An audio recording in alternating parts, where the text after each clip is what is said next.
Inside the stories that affect you. This is Inside KELOLAND.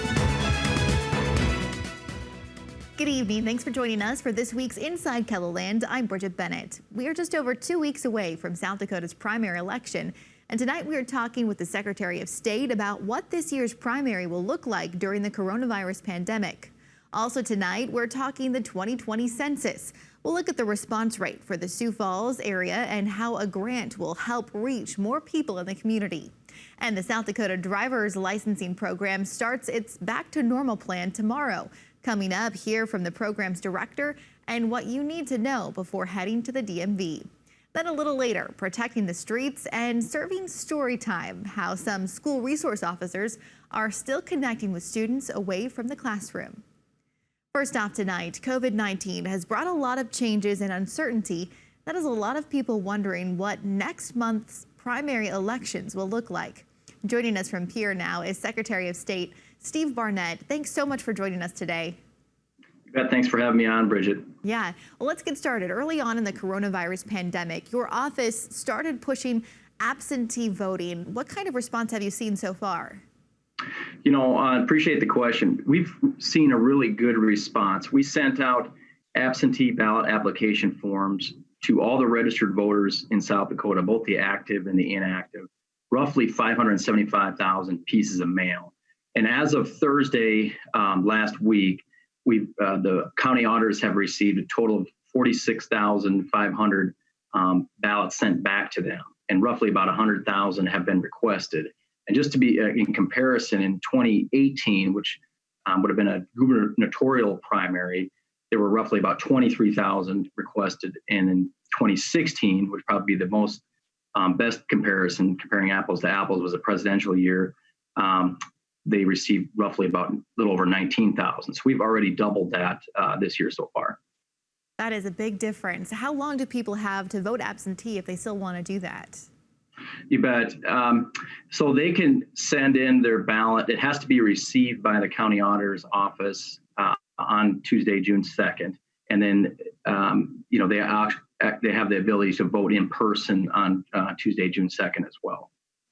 So how is the state working with those local county auditors for in-person voting if they do want to wait until June 2nd for that? Sure.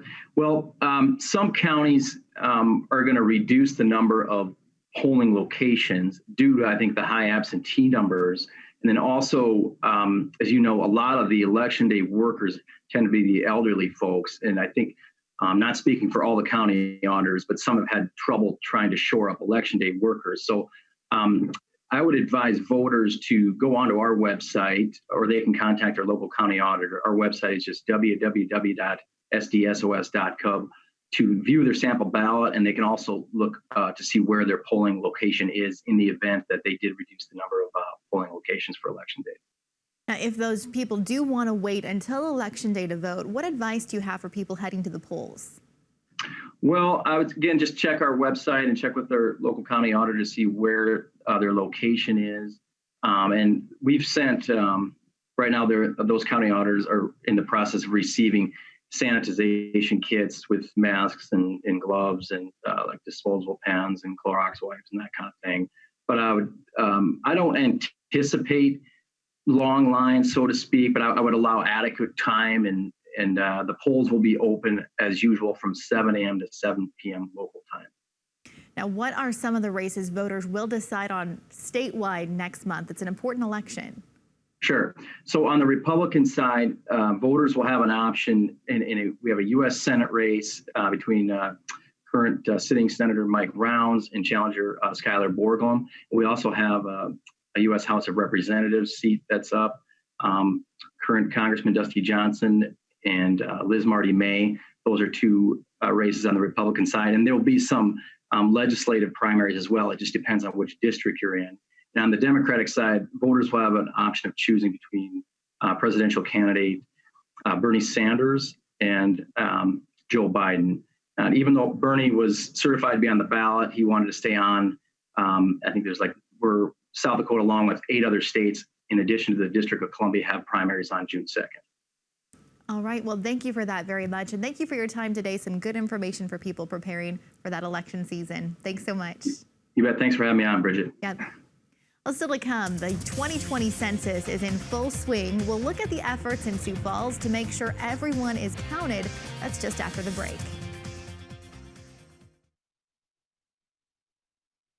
COVID-19 has forced a lot of people to spend more time at home. And one thing you can do with that time is to fill out the census. Joining us now is Jeff Schmidt, Planning Projects Coordinator for the City of Sioux Falls. Thanks for joining us today, Jeff. Thank you. I really appreciate you having me. Yeah. Well, back in March, Mayor Paul Tenhaken really emphasized the census. Where are we at so far for self-response, people just turning these in themselves? Sorry, that plane went right over the top. Right at the wrong time, of course. So we were really, in March, really pushing the census. The mayor really wanted people to be filling that out themselves. Where are we so far for that self-response? Yeah, we're still in the self-response since the census staff can't go door to door and go to each household yet. They're still asking people to do self-response. You go to my2020census.gov and you do it online. It only has 9 questions. It takes you about 5 minutes. It asks you your name and your address and basically a couple other questions. It's really quick and simple, but we're still asking people to do self-response online. Yes, that online form is very easy. Now, the city recently received a Census Rapid Response Grant. What is that money going to focus on? Sure, we applied for that in March to basically increase participation. So what we're going to use with that money is we received $20,000 to try to, again, increase citizens in Sioux Falls and the Sioux Empire area to get out to complete their questionnaires. We're going to increase the amount of marketing that we have by doing some translations of the different marketing materials we have, put it in different languages, and then trying to get those flyers out to different locations. And that's really what we're going to increase the awareness of over the next month or so. Are there certain groups that you worry won't be counted in the census, or that you're really targeting to try to make sure that they do fill out their census form? History has shown us that over the last 10, 20 years, it's the people that are non-foreign born or non-U.S. born, seniors, and disadvantaged. So any of that population group that we can go out and assist that may not have access to internet, that may not even just have the marketing materials, that don't see that it's a benefit to them or why they would want to complete the census. And if we can get that awareness out to them, then that's what we really want to do. Now, May and June is typically when those census workers start going out door to door. Is that going to be happening sometime soon? Yeah, middle of June is what they're looking at now, is that any household that hasn't completed their census, they would follow up to that household and ask them if they could assist them in completing their census. And what has changed for those workers once they do start going back out? Has the pandemic changed how they're going to be doing that? Well, they're always asking for staff. So they've always had a struggle with getting enough staff members to go out. And so I think even at this point, they will always have IDs that notify people that they're census workers. And then they'll take the same social awareness aspects that we're doing now, having face masks, being behind glass, type of things, and just asking people, are you aware? Can you complete your census? Now tell people, why is filling out the census so important for the community and even the states? Sure. We only ask this big census count once every 10 years. And the real big benefit for everybody to understand is that it's been estimated that everybody in the state of South Dakota that completes the census, the state of South Dakota gets approximately $1,596 back in federal funds. Over 10 years, that's almost $16,000 per person in federal funds. That's Medicaid, Medicare, student loans, transportation highway funds, food for SNAP funding. Any of those federal programs that people may need assistance for that goes back to the state of South Dakota is because how many people are in the state of South Dakota. That's how they base their federal funding. Now, in addition to this $20,000 grant that you guys have to kind of increase that marketing, does the city invest also to try and get the word out and get more people to take the census? Absolutely. We continue to raise awareness by doing marketing materials, and we're doing social media outreach. and then also different video. It's just a really big outreach that we try to do with our federal fund or with our city funds. And what put the city of Sioux Falls, into that winning circle to get that $20,000 grant? I don't know if other communities around the state also applied for that, but what made Sioux Falls qualify for that? I don't know for sure if any of the other cities in the state of South Dakota, but it was a nationwide program that you had to basically submit an application for. And I don't know what their criteria was, but for us, we really tried hard in the application process that we were willing and able, and that we were going to make a big push. So those types of criteria that they were looking for is that, were you willing and now to do it, and how willing were you going to do it in the future to get out and make the effort to complete the questionnaires. Okay. And really quick, just our final thing, should people be afraid to fill out the census? No, they should not. It's very safe. It's very secure. Census workers are sworn to secrecy on this. There is no sharing of the information. It's very secure, and no other government agencies that you may be have issues with will be sharing this information. It just goes to the census workers. Very important information for everyone to know. Jeff, thank you so much for your time today and the important information for the public. Thank you very much. Yes, all right. Get your census filled out as soon as you can. Coming up next, getting back to normal. We find out what the state's driver's licensing program is doing to reopen and to help keep people safe. Welcome back. Many state and local agencies have been closed down since mid-March due to COVID-19. That includes the DMV stations all across South Dakota. Jane Schrank, the director of the state driver's licensing program, joins us to talk about the new Back to Normal plan. Thanks for being here today, Jane. Thank you. So stations across South Dakota reopen tomorrow. What does that look like? What's going to be different? And are there going to be some different safety measures in place? There are. Since we closed to the public, we have received over 12,000 emails and voicemails from people trying to get help. And we've tried to help everybody we could that didn't need an in-person visit. But starting on Monday, we will be opening by appointment only. And I do, before we go there, if it's okay, I'd like to remind everyone that all South Dakotans have an automatic license extension. And so in our first phase of our Back to Normal plan, we want to thank everyone for their patience during this time, and we'd like their continued patience moving forward, because our reopening plan is going to be by appointment only. And we are going to need to prioritize appointments for those that haven't had an ID, for those that need testing. And we have a backlog of tests that we're going to have to catch up on. So if you'd like me to, I can go ahead and explain how we're going to be opening up. Yeah, absolutely. Go ahead and tell people what they can expect if they do get into one of those appointments. Okay, so the services we'll be providing by appointment will include testing for new drivers, CDL testing, issuing ID cards, and helping those who need to reinstate their license, and really any emergent situations. We're reopening our central office and call center in Pierre, and we'll be making appointments to help customers at the exam stations in Aberdeen, Mobridge, Huron, Watertown, Brookings, Sioux Falls, Mitchell, Yankton, Pierre, and Rapid City. And to make an appointment, anyone can email our office at dpslicensinginfo@state.sd.us, or they can leave a message on our main phone line at 605-773-6883, and we'll return their call. When we call, we'll need to know what exam station that they would like to visit, their name, their driver's license number, if they have one, and their phone number. And then we'll work to get an appointment set up for them. For regular driver's license renewals, we do want to make sure that the people who are covered under the automatic extension, that the governor and the legislature have made possible.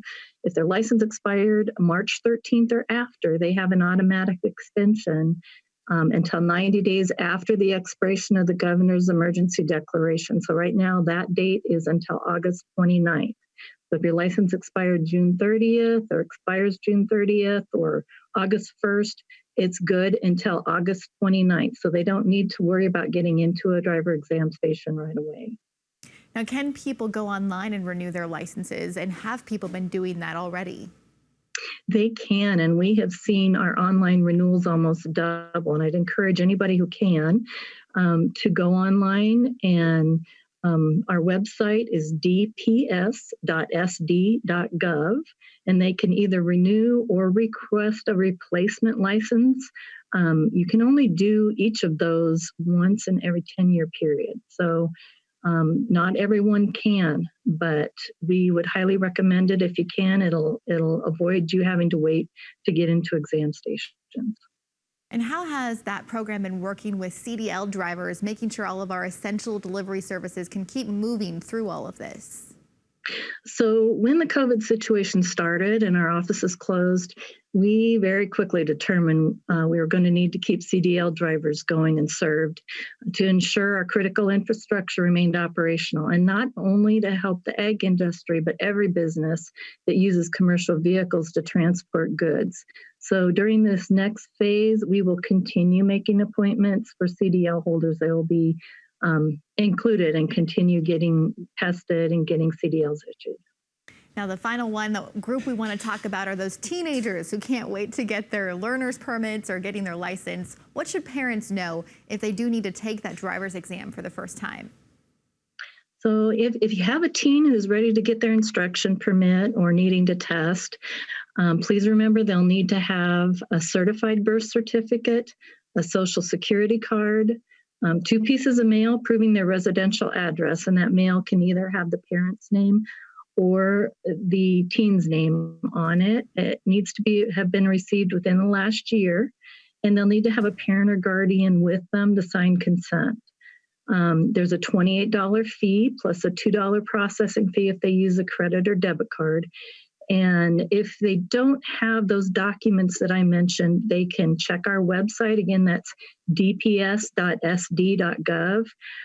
to see what other documents are accepted.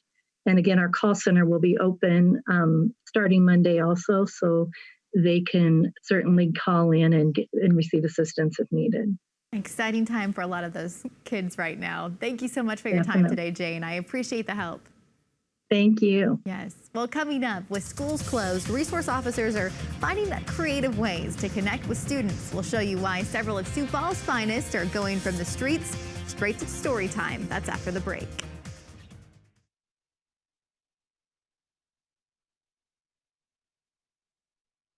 Officers with the Sioux Falls Police Department are busy keeping the city safe during the pandemic, but they're also taking the time to connect with kids. In Eye on KELOLAND, Matt Holson shows you why several of Sioux Falls' finest are going from the streets straight to story time.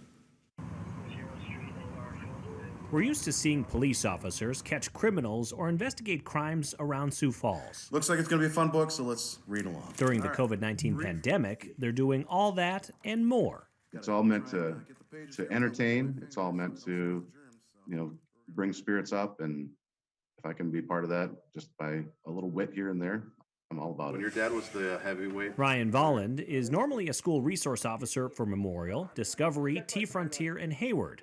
With schools empty right now, he's taking on other duties. One that he really enjoys is story time. I sit at home and read books to my own children, and I like to have fun. I was a class clown growing up, and I like to kind of goof off for my kids and goof off for all the kids out there so that they can see some humor during this different dark time. Volland is one of several officers reading books for kids stuck at home. The videos are posted on the Sioux Falls Police Department's Facebook page, and the reaction has been extremely positive. We have added it into our nighttime routine. Can you say hi, Maverick? And we just really like hearing the stories. He's a huge lover of books. Emily Sherman says it's a bright spot in her family's day. It's also creating a connection between them and local officers. what's the pandemic been like for your family? Trying to find things to do, right? Yes, trying to keep the kids occupied, obviously. Daycare wasn't available there for a while. Anything that brings literacy and education to the kids in our community, I think is a fantastic thing to have right now. I think it really kind of lifts the spirits of people too, and that's something that we can all use. Jenna Negebauer with Siouxland Libraries has been helping the police department get permission from publishers to read the books online. Negebauer says the library also provides virtual programming, and it's giving families educational options while they're at home. Think of all of our parents that have different schedules, school going on, working around nap times, all of those sorts of things.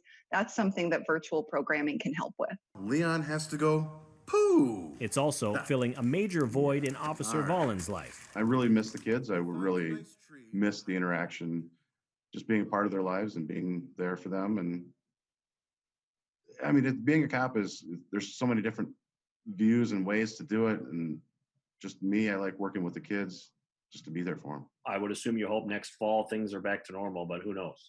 Yeah, I'm really, honestly, I'm so ready for school to get back in. I was talking to a teacher yesterday, and we miss the kids. I miss them. I want to spend time with them. I want to see them in school. The kids are happy at schools. It's a safe place for them. And just to be a part of their lives is, for me, it's the greatest reward. In the meantime, we'll all make the best of the current situation, just like 2-year-old Maverick. Maverick, you want to say anything to the camera? Okay. That's perfect. I love it. Yep, typical boy. With Eye on KELOLAND, Off to save the day. I'm Matt Holson. Now, this is a good book. Collins says teachers at his schools are now asking him to read books in their classroom during the next school year. We've posted a link to the videos with this story at KELOLAND.com. Another positive story we've been following is Sioux Falls 5th grader is getting hundreds of letters from people all over the country after she wrote a letter to her mailman thanking him for what he does. Emerson Weber's story has also been in almost every national news program over the past week. The Eugene Field student even did a radio interview on NPR. And recently, she was featured on actor John Krasinski's YouTube show, Some Good News. And I really do like reading the letters. They're very long and personal, and it's fun to every day to see when the mailman comes and delivers them. Emerson has responded to almost half of the letters so far. Her parents preview the notes before sharing them with their daughter to make sure that they're safe. You can find out more about today's topics online at KELOLAND.com. That's all the time we have today. Thanks for joining us, and join us every Sunday following the 10 o'clock news right here on KELO TV. Be sure to join us again next week for more on what's going on inside KELOLAND.